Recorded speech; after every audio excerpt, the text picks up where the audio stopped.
Il existe des clés invisibles qui ouvrent les portes de la miséricorde divine. Ces clés ne sont pas faites de métal, mais de lumière et de paroles sacrées. Aujourd'hui, nous allons plonger dans l'un des secrets les plus puissants de la spiritualité islamique. Une sourate qui, récitée avec sincérité et constance, peut ouvrir toutes les portes de la vie. Elle n'est pas seulement une récitation, mais une invocation, une connexion directe avec Allah qui apaise le cœur et illumine l'âme. Abonne-toi à Voix du Tajwid islamique, partage cette lumière autour de toi et laisse ton cœur vibrer au rythme des paroles divines. La première clé, la force de la récitation régulière. Réciter une sourate 5 fois par jour. C'est comme inscrire la parole d'Allah dans le tissu même de ton existence. C'est donner à ton âme un rythme qui dépasse celui du monde matériel et qui s'accorde avec la respiration spirituelle de l'univers. La constance dans la récitation n'est pas une simple habitude mécanique. Elle est une discipline intérieure qui façonne le cœur et l'esprit. Le prophète Mohammed, paix et salut sur lui, nous a enseigné que les actes les plus aimés d'Allah sont ceux accomplis avec constance, même s'ils sont peu nombreux. Sahih al-Bukhari. Cette parole est une invitation à comprendre que la valeur d'un acte ne réside pas seulement dans sa grandeur apparente, mais dans sa répétition sincère, dans sa capacité à devenir une source continue de lumière. Imagine un croyant qui, malgré les épreuves de la vie, malgré les dettes, les maladies ou les pertes, ne cesse de réciter avec foi. Chaque mot qu'il prononce devient une étincelle qui chasse les ténèbres de son cœur.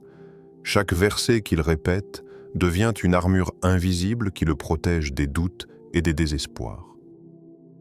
La récitation régulière est une manière de dire à Allah « Je suis présent, je suis constant, je ne t'oublie pas, même quand le monde m'écrase. » Et Allah, dans sa miséricorde infinie, répond à cette constance par des ouvertures que l'on ne peut imaginer. La force de la récitation régulière réside dans son pouvoir de transformer le quotidien en un acte sacré. Lorsque tu récites une sourate 5 fois par jour, tu ne fais pas que prononcer des mots, tu crées un espace de paix dans ton esprit, tu rappelles à ton âme qu'elle a une origine divine et un but éternel. Allah dit dans le Coran, « Ceux qui croient et dont les cœurs se tranquillisent à l'évocation d'Allah. » N'est-ce point par l'évocation d'Allah que se tranquillisent les cœurs? Sourate Ar-Ra'd, verset 28. Ce verset nous montre que la récitation régulière est une source de sérénité, un remède contre l'agitation intérieure. Dans un monde où tout change, où les émotions fluctuent, où les événements nous secouent, la constance dans la récitation est comme une ancre qui empêche notre cœur de dériver. Il est fascinant de voir comment la répétition transforme la perception. Au début, réciter une sourate peut sembler un effort, une tâche que l'on accomplit par devoir. Mais à force de constance, cette récitation devient une habitude douce, un besoin de l'âme, une source de plaisir spirituel. C'est comme l'eau qui creuse la pierre. Goutte après goutte, sans bruit, sans violence, mais avec une persévérance qui finit par transformer la matière la plus dure. De la même manière, la récitation régulière creuse en nous des sillons de lumière. Elle façonne notre caractère, elle purifie nos intentions. Allah dit « Et récite ce qui t'est révélé du livre de ton Seigneur. Nul ne peut changer ses paroles, et tu ne trouveras pas de refuge en dehors de lui. » Sourate Al-Kahf, verset 27. Ce rappel nous montre que la récitation est une protection, une constance qui nous garde dans le refuge divin. L'histoire des compagnons du prophète illustre cette vérité. Beaucoup d'entre eux avaient peu de moyens. Certains étaient esclaves, d'autres vivaient dans la pauvreté, mais leur constance dans la récitation et dans la prière les a élevés au rang des meilleurs de la communauté. Bilal ibn Rabah, par exemple, malgré les tortures qu'il subissait, ne cessait de répéter « Ahad, Ahad. Allah est unique. Allah est unique. Sa constance dans l'invocation a été sa force, son bouclier. Et Allah l'a honoré en faisant de lui l'un des premiers muezzins de l'islam. Cette histoire nous rappelle que la constance dans la récitation n'est pas une petite chose, mais une force qui peut changer le destin. La récitation régulière est aussi une manière de nourrir la mémoire spirituelle. Chaque fois que tu récites, tu inscris dans ton cœur une trace qui ne s'efface pas. Le Coran dit « Et rappelle-toi ton Seigneur dans ton âme, en humilité et crainte, et sans élever la voix le matin et le soir, et ne sois pas parmi les insouciants. » Sourate Al-A'raf, verset 205. Ce verset nous invite à comprendre que la constance dans la récitation est une protection contre l'insouciance, contre l'oubli de notre but ultime. Alors, pose-toi cette question inspirante. Quelle place donnes-tu à la constance dans ta vie spirituelle? Est-ce que tu récites seulement quand tu en as envie? Ou bien as-tu inscrit cette récitation dans le rythme de ton quotidien, comme une respiration indispensable? La constance est une preuve d'amour, une preuve de fidélité. Elle est le signe que tu ne cherches pas seulement des résultats immédiats, mais que tu es prêt à marcher sur le chemin de la patience et de la persévérance. Et Allah aime ceux qui persévèrent, car leur constance est le reflet de leur sincérité. La deuxième clé, l'histoire d'un croyant sauvé par la parole. On raconte qu'un homme, accablé par les dettes et les soucis, se mit à réciter chaque jour la sourate Al-Fatiha, avec une intention sincère. Et cette constance devint pour lui une porte vers la délivrance. Cet homme vivait dans une obscurité intérieure. Chaque matin, il se réveillait avec le poids de ses dettes. Chaque soir, il s'endormait avec l'angoisse de ne pas pouvoir nourrir sa famille. Mais au milieu de cette tempête, il trouva refuge dans la parole d'Allah. Il se mit à réciter Al-Fatiha, non pas comme une simple répétition, mais comme une supplication, une conversation intime avec son Seigneur. Peu de temps après, Allah lui ouvrit des portes inattendues, des opportunités qu'il n'avait jamais imaginées, des aides qui vinrent de personnes qu'il ne connaissait pas, et surtout, une paix intérieure qui surpassait ses difficultés. Ce récit nous rappelle le verset « Et quiconque place sa confiance en Allah, il lui suffit » Sourate At-Talaq, verset 3. Ce verset est une promesse divine, une vérité intemporelle qui nous enseigne que la confiance en Allah est la clé qui transforme les épreuves en bénédictions. Ce témoignage n'est pas isolé, il est le reflet de ce que des milliers de croyants ont vécu à travers l'histoire. La parole d'Allah agit comme une lumière qui guide dans les ténèbres, comme une main qui relève celui qui est tombé. L'homme de cette histoire n'avait pas trouvé de solution dans les calculs humains, ni dans les promesses des hommes, mais dans la récitation sincère d'Al-Fatiha. Chaque verset qu'il prononçait était une clé qui ouvrait une porte invisible. Chaque mot était une graine qui portait ses fruits dans le temps. La récitation devint pour lui une discipline, une manière de dire à Allah « Je ne peux pas, mais toi tu peux ». Et Allah, dans sa miséricorde, lui montra que la confiance sincère est toujours récompensée. Ce récit nous invite à réfléchir sur la puissance des versets du Coran. Il ne s'agit pas seulement de paroles à réciter, mais de vérités à vivre. Quand Allah dit « Et quiconque place sa confiance en Allah, il lui suffit », ce n'est pas une promesse vague, c'est une réalité qui se manifeste dans la vie de ceux qui croient. La confiance en Allah n'est pas une simple idée, c'est un acte de foi qui transforme la manière dont nous voyons le monde. Elle nous apprend à ne pas nous limiter à ce que nos yeux voient, mais à croire en ce que nos cœurs savent. Elle nous invite à dépasser nos calculs, nos peurs, nos doutes, pour nous abandonner à celui qui connaît tout et qui contrôle tout. L'histoire de cet homme est aussi une leçon sur la sincérité. Il ne récitait pas Al-Fatiha pour impressionner les autres, ni pour obtenir un mérite superficiel. Il récitait avec une intention pure, avec un cœur brisé qui cherchait refuge.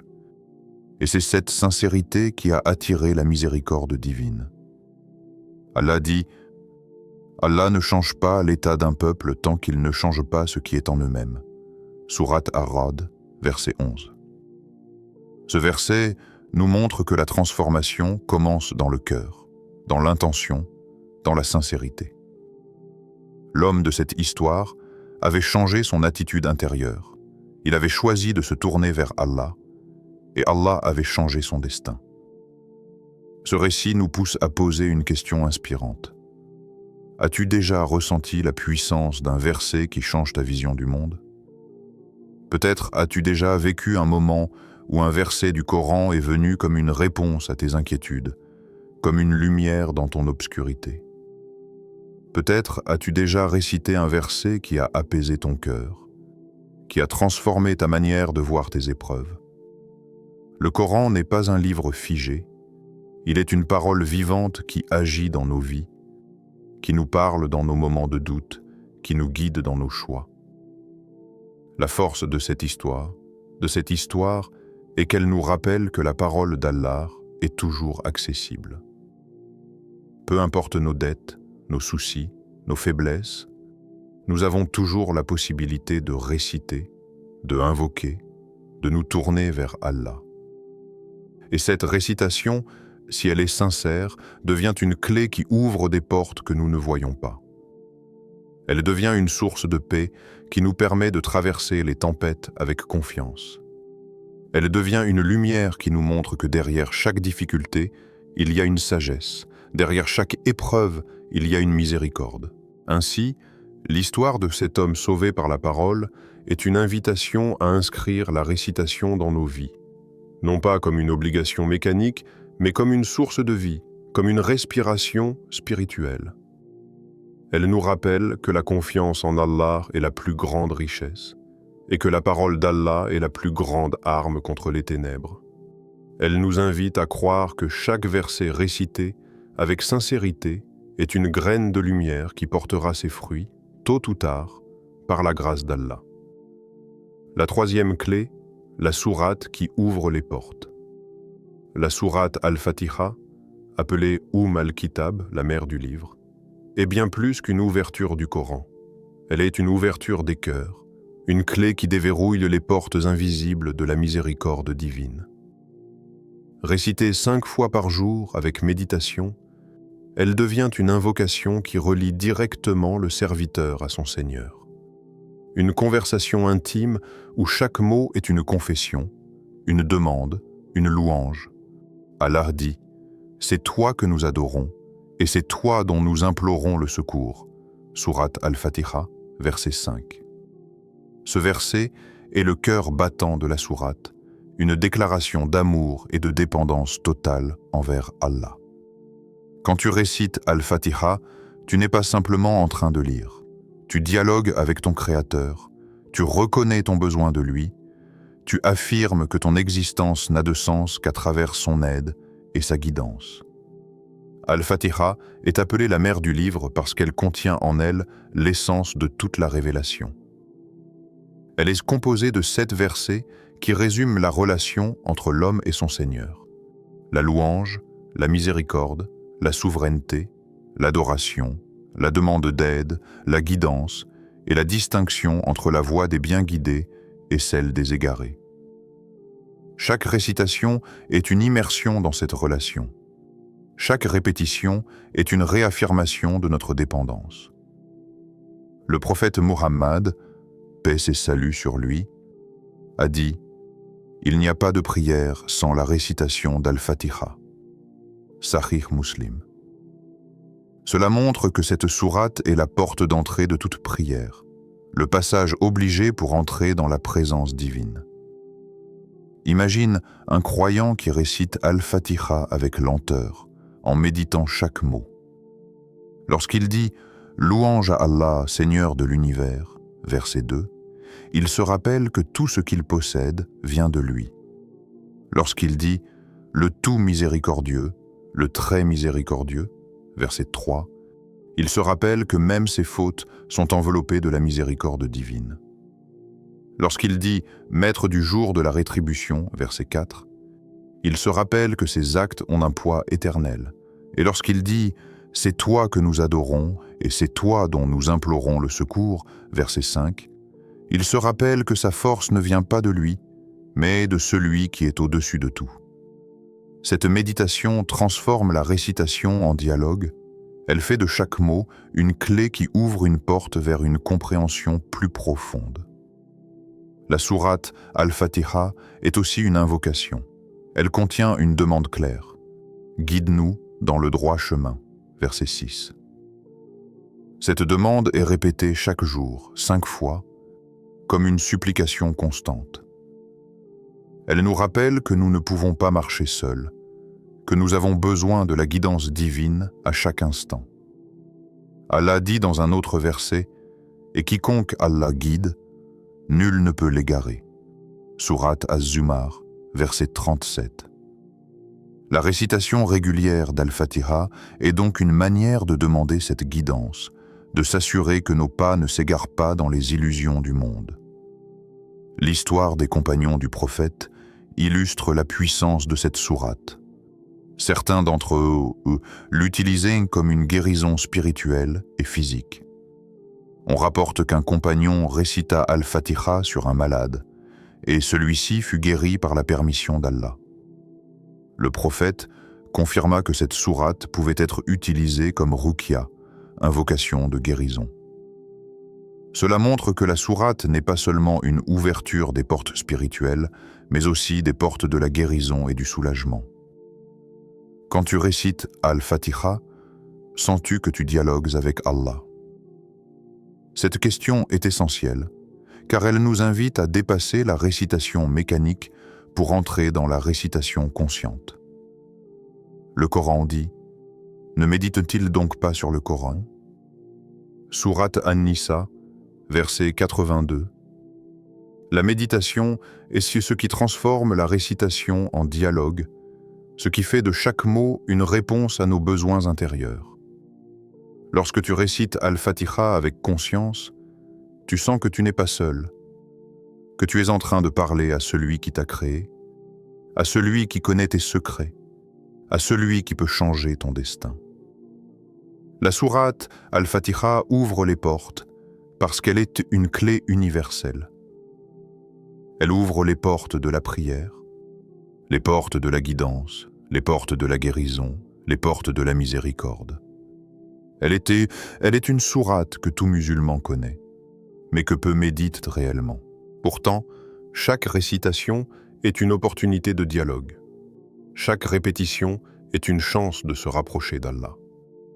Elle est comme une clé que l'on porte toujours avec soi, mais que l'on oublie parfois d'utiliser pleinement.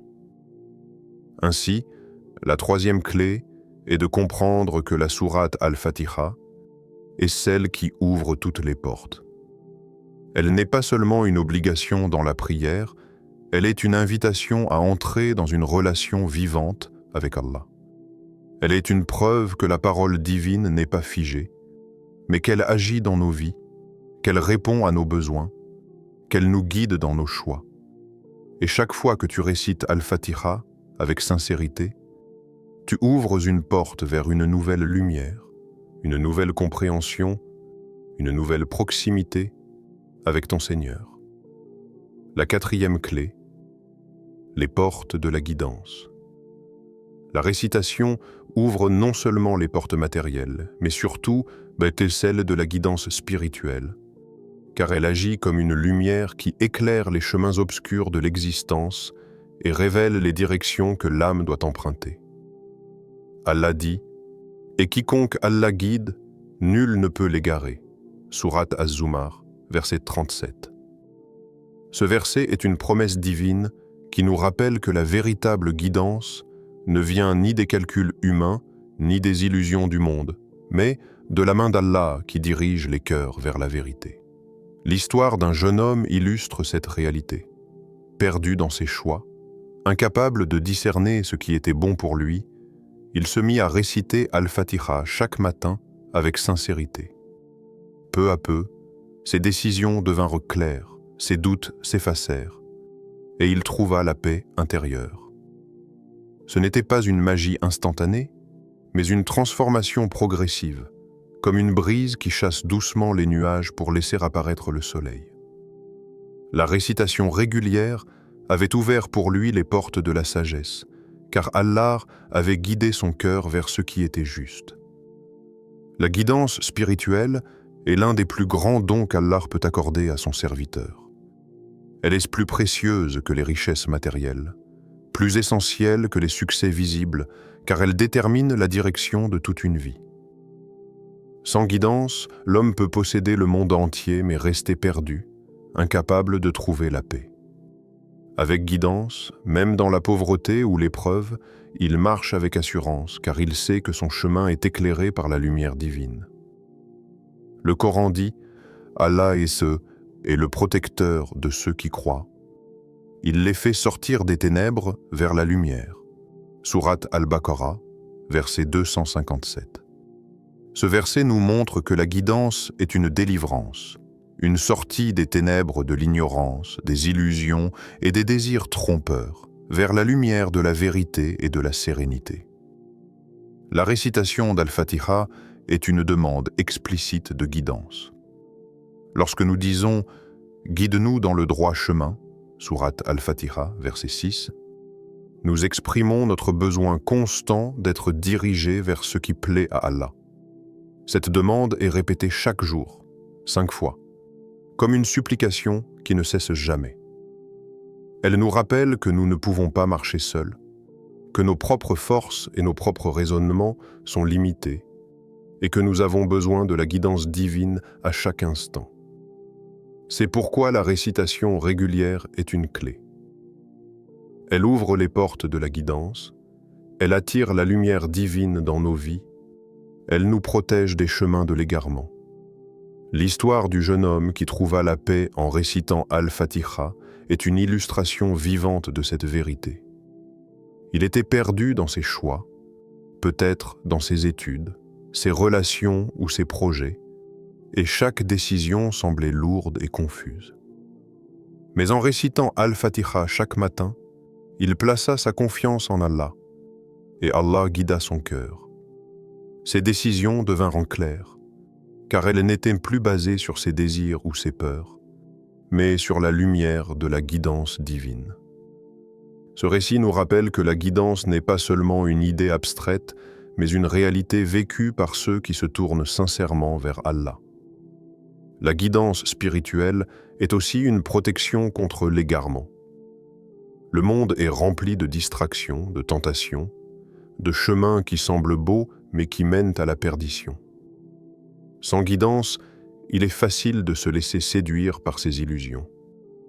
Mais avec la récitation régulière, avec la demande constante de guidance, Allah protège le cœur et le dirige vers ce qui est bon.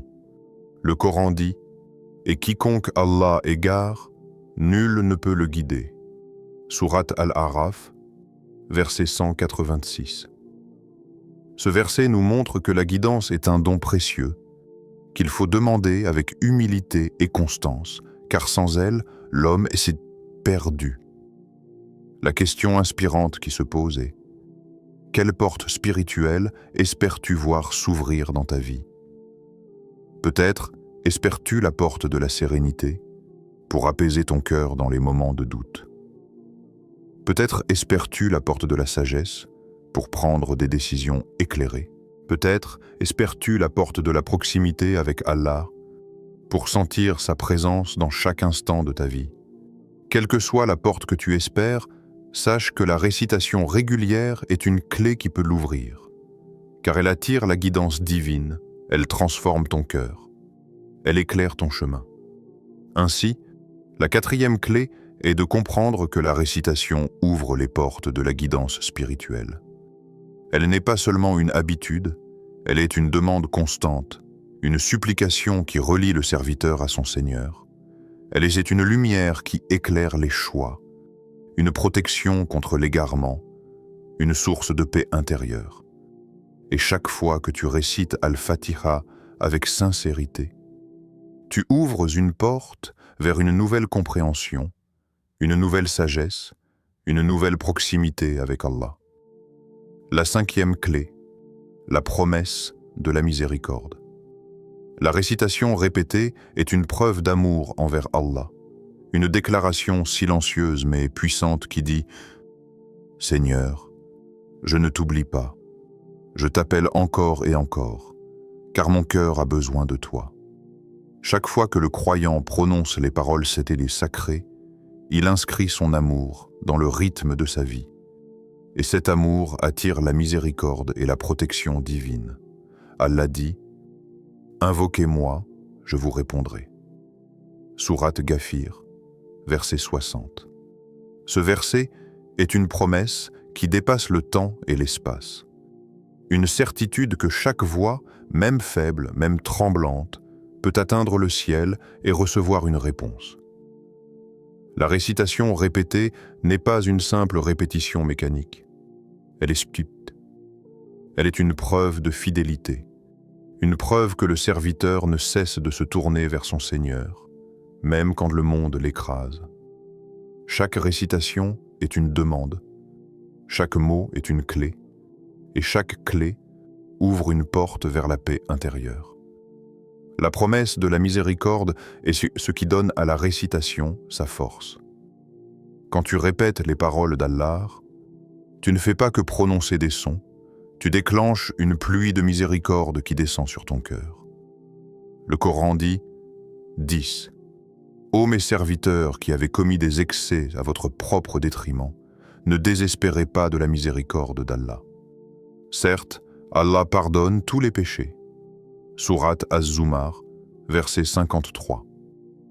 Ce verset est une invitation à ne jamais perdre espoir, à croire que la miséricorde divine est toujours accessible et que la récitation répétée est une manière de s'en rapprocher. Chaque fois que tu récites, tu rappelles à ton âme que la miséricorde est plus grande que tes fautes, que l'amour d'Allah est plus vaste que tes erreurs. La récitation répétée est aussi une protection. Elle agit comme un bouclier invisible qui entoure le croyant, qui le garde des tentations et des illusions. Le prophète Mohammed, paix et salut sur lui, a dit « Celui qui lit une lettre du livre d'Allah aura une bonne action, et cette bonne action sera multipliée par 10. » Sunan at-Tirmidhi. Cela signifie que chaque mot récité est une source de bénédiction, une clé qui ouvre une porte vers la protection divine. Imagine un croyant qui récite chaque jour, 5 fois, avec constance. Ces paroles deviennent comme des murailles invisibles qui le protègent des doutes, des peurs et des tentations. Sa voix, même faible, devient une arme contre les ténèbres, car elle attire la lumière de la miséricorde. La promesse de la miséricorde est aussi une promesse de paix intérieure. Beaucoup cherchaient la paix dans les biens matériels, dans les distractions, dans les plaisirs du monde, mais la véritable paix se trouve dans la proximité avec Allah. Le Coran dit « Ceux qui croient et dont les cœurs se tranquillisent à l'évocation d'Allah. » N'est-ce que point par l'évocation d'Allah que se tranquillisent les cœurs? Sourate Ar-Ra'd, verset 28. La récitation répétée est une évocation constante, une manière de remplir le cœur de lumière, de chasser l'anxiété et de trouver la sérénité. Chaque mot récité est une clé qui ouvre une porte vers cette paix. Chaque répétition est une respiration qui apaise l'âme. L'histoire des croyants nous montre que la récitation répétée attire toujours la miséricorde. Certains compagnons du prophète récitaient des sourates pour demander la guérison, et Allah leur accordait la santé. D'autres récitaient pour demander la protection, et Allah les gardait des dangers. La récitation répétée est une preuve que l'amour envers Allah n'est pas une émotion passagère, mais une fidélité constante. Elle est une manière de dire « Seigneur, je t'aime, et je le prouve par ma constance. » Et Allah, dans sa miséricorde infinie, répond à cet amour par des bénédictions visibles et invisibles. La question inspirante qui se pose est « Crois-tu que ta voix, même faible, peut atteindre le ciel ?» Cette question nous invite à réfléchir sur la puissance de l'invocation. Peut-être que tu penses que ta voix est trop faible, que tes fautes sont trop grandes, que tes demandes sont trop petites. Mais Allah dit, « Et quand mes serviteurs t'interrogent sur moi, alors je suis tout proche. Je réponds à l'appel de celui qui m'invoque quand il m'invoque. » Sourate Al-Baqarah, verset 186. Ce verset est une réponse claire. Ta voix, même faible, atteint le ciel, car Allah est proche et il répond à ceux qui l'invoquent. La récitation répétée est une manière de croire en cette proximité, de croire que chaque mot est entendu, que chaque demande est accueillie, que chaque clé ouvre une porte vers la miséricorde. Ainsi, la 5e clé est de comprendre que la récitation répétée est une preuve d'amour envers Allah, une preuve qui attire sa miséricorde et sa protection. Elle est une demande constante, une clé qui ouvre les portes de la paix intérieure, une voie qui atteint le ciel. Et chaque fois que tu récites avec sincérité, tu participes à cette promesse divine, tu entres dans ce cercle de miséricorde, tu goûtes à cette paix que seul Allah peut offrir. La sourate Al-Fatiha n'est pas seulement une ouverture du livre, elle est une ouverture des cœurs et des portes de la vie. Récitée 5 fois par jour, elle devient un souffle qui transforme l'âme et illumine le chemin. Souviens-toi, Allah est proche et sa parole est la clé de toutes les délivrances. Que cette sourate devienne ton compagnon quotidien et tu verras les portes s'ouvrir, une à une, par la grâce divine.